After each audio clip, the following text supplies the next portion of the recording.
अंतिम दिन ही है तो थोड़ा सा ज़्यादा रिकैप नहीं करेंगे, फर्स्ट डे से नहीं करेंगे। फर्स्ट डे इतना एग्री किया था कि the goal of everyone is one, that is happiness.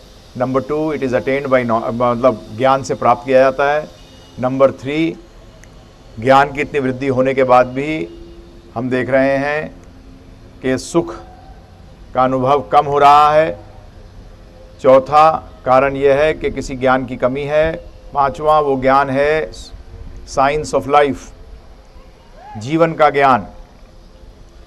तो हमने फिर चर्चा करी थी कि जीवन के ज्ञान को जानने के लिए 5 चीज़ें हैं, 5 fundamental truths, I, who, where, when, how और व्हाट, ये 5 चीज़ें हैं। तो हमने चर्चा करी थी आई, ये जानना कि मैं कौन हूँ बहुत ही आवश्यक है, क्योंकि अगर मैं नहीं जानता कि मैं कौन हूँ तो मैं हो सकता है गलत रास्ते पे चल रहा हूँ, अल्टीमेटली उस रास्ते पे दुख ही मिलेगा।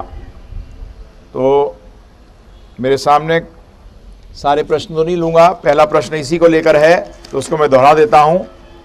पागल आदमी इग्नोरेंट है क्योंकि उसको यह पता नहीं कि हु एम आई, फिर भी वो खुश है, और जब वो ठीक हो जाता है, उसे ज्ञात हो नॉलेज हो जाती है, तो वो अनहैप्पी हो जाता है। क्यों?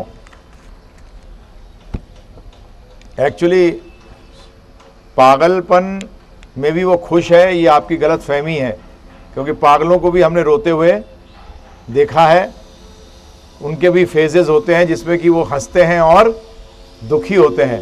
लगातार कोई पागल भी सुखी नहीं है।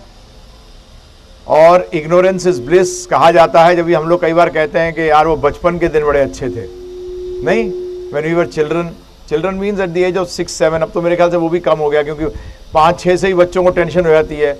माता पिता उसको पैदा होने से शुरू हो जाते हैं कि तेरे को एडमिशन लेनी है, अभी पढ़ना पड़ेगा, नहीं तो इंटरव्यू में पास नहीं होगा, है ना जी। तो एक्चुअली अब वो स्टेज बचपने की भी स्टेज नहीं रही। तो वो स्टेज अगर बताया जाए आज किसी बच्चे को तो वो ही नॉट बिलीव, बोले कहानी सुना रहे हो।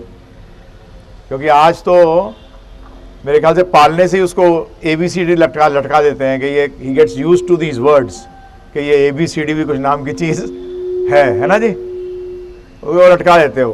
तो वो बचपना भी अब क्या कहें। चलो इतना तो अभी तक तो है, पर तो 20-25 साल में हो सकता है ये भी बिल्कुल ही ख़त्म हो जाएगा, मतलब वो क्रैडल भी नहीं रहेगा। तो शास्त्र कहते हैं वैसे व्हेन गो दिस युग टाइम को एक्चुअली हमारे स्क्रिप्चर्स के अनुसार 2 तरीके से बताया गया, linear and circular. Linear and circular कैसे? Past, present and future. For example 5, 6, 7 जनवरी, अगर हम 6th पे खड़े हैं तो प्रेजेंट में है, 5th पास्ट हो गया, 7th फ्यूचर हो गया। परंतु जैसे ही हम अगले में जाएंगे तो पीछे का टाइम चला गया, उसका मतलब ये दोबारा नहीं आएगा। 5 जनवरी 2010 डेट हो सकता है हम एक बार गवर्नमेंट में बैठ जाए, बोले कैलेंडर चेंज कर देते हैं हम सारा, फिर दोबारा 5 आएगा, परंतु वो दिन दोबारा नहीं आएगा। डेट आ सकती है, बिकॉज डिक्टेटर आ जाए कोई, वो कह जाए रिवाइज ऑल द कैलेंडर्स, 1900 फिर से शुरू। But I am not talking of the date, please, I am talking of the day.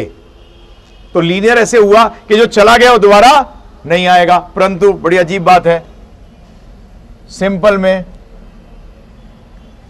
Day night circular है कि बार बार आता है दिन, बार बार दिन आता है रात आती है, दिन आता है रात आती है। इसी तरीके से समर, विंटर, अब थोड़ा बड़े हम अब डे और क्या किया, वीक्स में आए, वीक्स भी दोबारा आते हैं। एक ही वीक होता है क्या?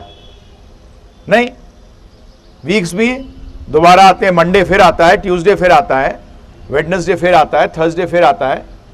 तो इस तरीके से ये क्या हुआ, सर्कुलर हुआ। सर्कुलर के अंदर क्या है, छोटा सेक्शन है। पहले जैसे अभी 10:30 बज रहे हैं, तो उसके बाद कल भी बजे थे और कल भी बजेंगे। तो ये लीनियर भी है और सर्कुलर भी है। मतलब सर्कुलर का मतलब कभी खत्म नहीं होता, फिर आता है, परंतु वही टाइम नहीं आएगा, मतलब टाइम तो आएगा। तो इसी तरीके से इसको बड़े एक्सपेंशन के अंदर time has been divided into 4 ages. ये बड़ा डिवीजन है। इसको कहते हैं सतयुग, त्रेता, द्वापर और कलयुग। इसका भी टाइमिंग बताया गया है। कलयुग इज ऑफ 4,32,000 ईयर्स, 4,32,000 साल का कलयुग होता है। अभी सिर्फ 5,500 साल निकले हैं। कितने? 5,500 साल। इससे दुगना होता है द्वापर, इससे तिगना होता है त्रेता, और इससे चौगना होता है सतयुग। तो शॉर्टेस्ट है ये, गंदा पीरियड सबसे शॉर्ट है। इसमें बताया गया है कि जब ये एज की एंड आएगी तो लोगों की उम्र 14 साल रह जाएगी, और 14 साल के अंदर जो व्यक्ति 80 साल की उम्र तक करता है वो सारा वो कर लेगा। मतलब 14 के एज के अंदर वो बुढ़ा हो गया होगा। Height 4 inch 5 inch. Physical strength of male and female will the same. there will be nothing to eat, they will mate, and the one who is stronger than the other will eat the other one, because there will be no vegetation, everyone will become a cannibal। एक कमरे के अंदर जहां 2 लोग रहते थे अब उसमें 100-150 रहा करेंगे, क्योंकि जगह ही नहीं होगी, पॉपुलेशन इतनी बढ़ चुकी होगी।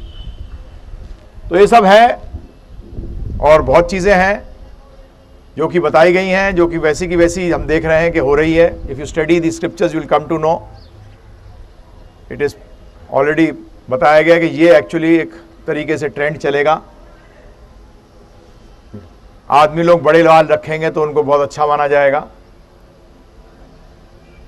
जब ये रशिया के अंदर मैंने एक कार्टून पढ़ा था, उसके अंदर रशिया के अंदर एक टाइम पे जब एकदम कम्युनिज्म हटा तो उस बोलते हैं यही नहीं समझ आता था लड़का कौन है लड़की कौन है, क्योंकि वह लड़कियों की भी हाइट और हेल्थ अच्छी है और लड़कों की भी अच्छी है, और वही बड़े बाल रखते थे, तो दोनों का पहचान में नहीं आता था। तो उसने कार्टूनिस्ट ने क्या बनाया कि उसने बिल्ले लगा दिए, उसमें एक में ऐसे आप टॉयलेट में आते ना, शी और ही और फीमेल और मेल, ऐसे उसको वो यहाँ लगा के घूमता था, तो पता लगता था कि ये आदमी है कि औरत है।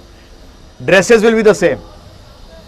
तो ये हमारे एक ड्राइवर हम दिल्ली से लेके गए थे, मेरे गाड़ी लेनी थी बॉम्बे से अपनी, तो गया तो वहाँ उसने वापस आया मेरे फ्लैट में, बोलता है अरे साहब आज तो बहुत गड़बड़ हो गई। बोलता क्या हुआ? मैंने क्या हो गया? बोलता साहब मैंने एक आदमी को औरत कह दिया। मैंने क्या हुआ? बोलते मैं निकल रहा था, मैंने उसके ऐसे करके बाल लंबे लंबे थे, मैंने कहा बहन जी जरा हटना, तो घूम के बोलता मैं बहन जी नजर आ रहा हूँ तुझे? तो बोला साहब लगा तो बिल्कुल वैसा। तो मैंने तो उसको कह दिया मैं सुंदर की दिब्बी देता हूँ, तू लगा ले, तू वैसे ही लगेगा। तो ये सब चीजें हैं।